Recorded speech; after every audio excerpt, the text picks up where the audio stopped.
అంటే సరిపోతుందా? ఇంటి యజమానిని, గురుస్వామిని నేనుండగా నా పెళ్ళానికి ఆ శివాజీ స్వామి ప్రసాదం పంపించా అంటే ఇదంతా వాడి ప్లానింగ్. నన్ను అవమానించడానికి వాడు కావాలని చేస్తున్న కుట్ర. ఏమండి, నన్ను ఏమైనా అనండి, సాక్షాత్తు అయ్యప్ప స్వామి లాంటి శివాజీ స్వామిని ఏమి అనద్దు. పాపం మూట కట్టుకోవద్దు. శివాజీ గారు ఒక అయ్యప్ప, నువ్వు ఒక సతీ అనసూయ. ఇంట్లో నువ్వు బయట వాడు నాకు రంకు మొగుళ్ళగా తయారయ్యారు. ఇదిగో నోరు పారేసుకోవద్దు. మాల వేసుకుని ఇలా వాగటం మంచిది కాదు. నోరు పడిపోతుందా? కళ్ళు పేలిపోతాయా? ఒక్కసారి కాదు 100 సార్లు అంటాను, ఆ శివాజీ గారి స్వామి కాదు, దొంగ దొంగ దొంగ దొంగాడు. శివాజీ స్వామి కాదు, దొంగ దొంగ దొంగ. ఏమండి ఏమండి ఏమండి, అయ్యో ఏమండి, స్వామి స్వామి స్వామి స్వామి ఏమండి ఏమండి ఏమండి, పాపిష్టి మొగుడని నిన్ను వదిలేనా, కట్టుకున్నాక తప్పుతుందా అని సేవ చేయనా, అవునా కాదా అని చెప్పడానికి కూడా నోరు పడిపోయింది కదయ్యా. చూడమ్మా, జరిగిన దానికి ఏం చేయాలో ఆలోచిద్దాం.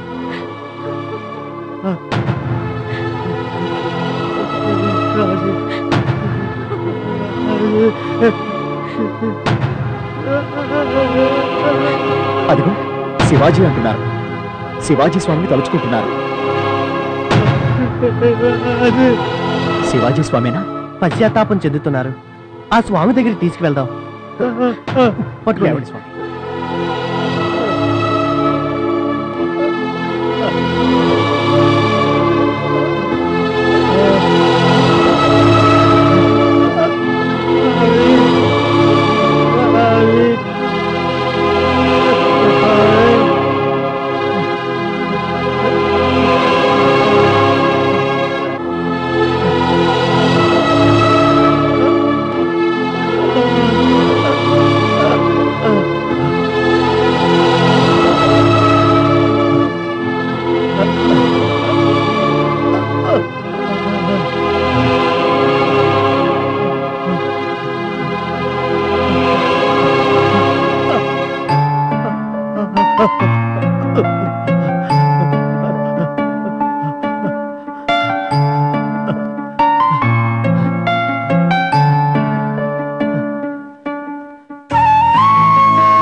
ఆందోళన పడకు గురుస్వామి. అయ్యప్ప స్వామి ఆశీస్సులు నీకున్నాయి. పశ్చాత్తాపాన్ని మించిన పరిహారం లేదు. మార్పు మీ కళ్ళల్లో స్పష్టంగా కనిపిస్తుంది. త్వరలోనే కోలుకుంటారు. స్వామియే శరణమయ్యప్ప, స్వామియే శరణమయ్యప్ప. స్వామియే శరణమయ్యప్ప. ఓ గురుస్వామి, స్వామియే శరణమయ్యప్ప ప్లీజ్. ధర్మో రక్షతే రక్షితః. ధర్మాన్ని మనం కాపాడితే అది మనల్ని కాపాడుతుంది. తరతరాల మానవాళి మనుగడకు ఇదే మూల సూత్రం. స్వామియే శరణమయ్యప్ప. అంటే మనమంతా ఋషులుగా యోగులుగా బ్రతకాల స్వామి. ధర్మం అంటే వృత్తి ధర్మం. మనం చేసే పని మనం సక్రంగా నిర్వర్తించడం అనమాట. ఎంచుకునే వృత్తిలో మంచి చెడు చూడాలా స్వామి? మన మానసిక పరిస్థితిని బట్టి, మన మనస్తత్వాన్ని బట్టి తగిన వృత్తిని ఎంచుకోవడం మంచిది. ప్రాణం మీద తీపున్నవాడు సైన్యంలో చేరడానికో ప్రయోజనం లేదు. అలాగే సున్నితమైన మనసున్నవాడు కషాయ వృత్తిని ఎంచుకున్నాడు అనుకోండి, బాగోదు కదా. అందుకే వృత్తిని దైవంగా భావించాలి. సో వర్క్ ఈజ్ వర్షిప్ అన్నారు. మాల ధరించినప్పుడు ఆడవారికి దూరంగా ఉండాలి కదా. నటులైన మీరు వృత్తి ధర్మం అంటూ హీరోయిన్స్ ని తాకవచ్చా? ఎందుకంటే ఆడవాళ్ళు శబరి యాత్రకు నిషిద్ధం కదా స్వామి. నిషిద్ధం కాదు, హద్దుంది. శబరి యాత్ర చాలా కఠినమైంది. దానికి శారీరక దృఢత్వం, మనోనిగ్రహం కావాలి. అవి రెండు బ్రహ్మచర్యంతోనే సాధ్యం. అందుకే ఋతుచక్రం ఆగని స్త్రీలు దీక్ష తీసుకోవడం నిషేధం. రజస్వల కాని బాలికలు, ఋతుచక్రం ఆగిపోయిన స్త్రీలు దీక్ష తీసుకోవచ్చు. అయ్యప్ప మాల ధరించిన వారికి చిత్తచాపల్యం ఉండదు. నా వృత్తి దీక్షకు ఆటంకం కాదు. స్వామి, అయ్యప్ప స్వామి దర్శనం కాగానే దారి మధ్యలోనే కొంతమంది మాల తీసేస్తున్నారు.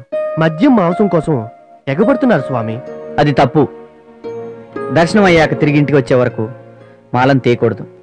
కన్నతల్లి గాని పూజారి గాని గురుస్వామి గాని మాత్రమే ఆ మాలం తీయాలి. అయ్యప్ప మాల ధరించిన ప్రతి ఒక్కరూ విధిగా దీన్ని పాటించాలి. స్వామి, ఇంతకు ముందు అవసరం కోసం స్వామి చరిత్రం చదివాను. స్వార్థం కోసం ఎన్నోసార్లు శబరయాత్రం చేశాను. నా చదువు, నా యాత్రలు ఇవ్వని భక్తితత్వాన్ని మీ మాటలిస్తున్నాయి. ఇప్పుడు నిండు భక్తితో అయ్యప్ప కొండకు వెళ్తాను.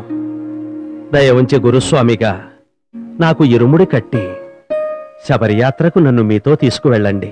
స్వామియే శరణమయ్యప్ప.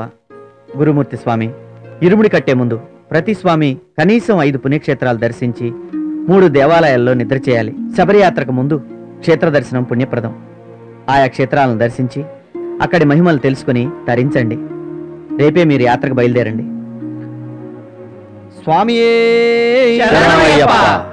ఓం శ్రీ స్వామియే శరణమయ్యప్ప.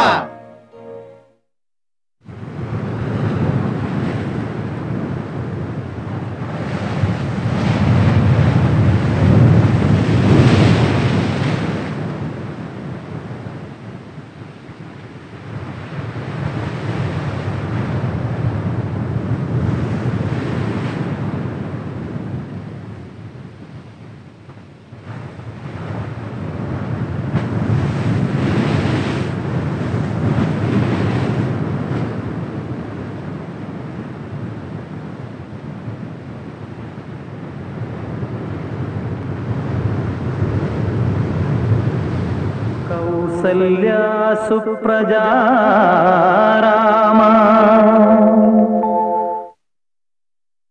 శరణమయ్యప్ప. శరణమయ్యప్ప. స్వాములు, శివాజీ స్వామి చెప్పినట్టు ఇప్పటి వరకు పుణ్యక్షేత్రాలు తిరిగాం, దేవాలయాలు దర్శించాం.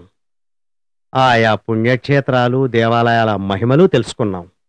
ఇదిగో ఇప్పుడు నల్లమలలోని ఈ శివపురం చేరాం. ఈ స్థల మహత్యం గురించి ఏదైనా విశేషం ఉందా స్వామి? ఉంది గురుమూర్తి స్వామి. ఈ శివపురానికి అద్భుతమైన చరిత్ర ఉంది. దానికి ప్రత్యక్ష సాక్ష్యం నేనే. నువ్వా స్వామి? అవును స్వామి. నా తండ్రి పూజారి శివయ్య ఆ అయ్యప్ప భక్తుడు. ఆ స్వామి పేరే నాకు పెట్టాడు. ఒకనాడు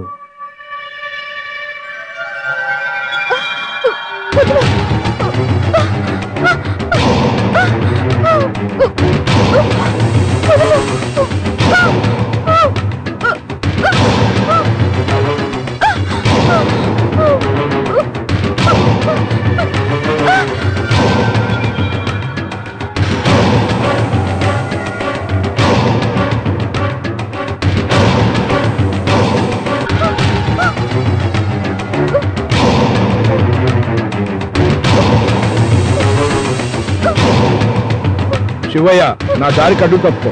కాళీ, ఆడపిల్లని హింసించవు, వదిలే. ఇది నా వృత్తి కాదు, క్షుద్రదేవతను సాధించడానికి నువ్వు సాగిస్తున్న బలి. అవును, నేను శుద్రదేవత పాసుకుని. నా చేతులకు అడ్డు చెప్పగల శక్తి నీకుందా? ఆ భగవంతుడికుంది. దైవశక్తికి తిరుగులేదు. ఆ దైవశక్తి నీకు అండగా ఉందని మాట మాటకి నా క్షుద్ర కర్మకాండకి అడ్డు తగులుతున్నావు. దేవుడి గుళ్ళో దీపం పెట్టి దొరికిన నైవేద్యాన్ని తింటూ జీవనం గడిపే పూజారి నా సహనాన్ని పరీక్షించు. నీకు మంచిది కాదు. దేవుడి సహనాన్ని పరీక్షించడం నీకు మంచిది కాదు. రావణాది మహాశక్తిమంతులే భగవంతుడి సహనాన్ని పరీక్షించి నాశనమయ్యారు. నువ్వెంత? శివయ్య, అహంకారంతో రంకెలు వేయకు కాళీ. నీకు మానవాతీత శక్తులు కావాలంటే సర్వదేవతా ప్రీతికరమైన పూజలు చేయి, యజ్ఞాలు చేయి, యాగాలు చేయి. అంతేకాని నీచమైన క్షుద్రశక్తి కోసం నరబలి ఇవ్వకు. అదే క్షుద్రదేవత నీ వల్ల సంతృప్తి పడని రోజున నిన్నే బలి కోరుతుంది. నీతులు చాలు. నీ ముందే ఈ పిల్లను బలిస్తాను. చేతనైతే ఆపుకో. స్వామియే శరణమయ్యప్ప. స్వామియే శరణమయ్యప్ప. స్వామియే శరణమయ్యప్ప.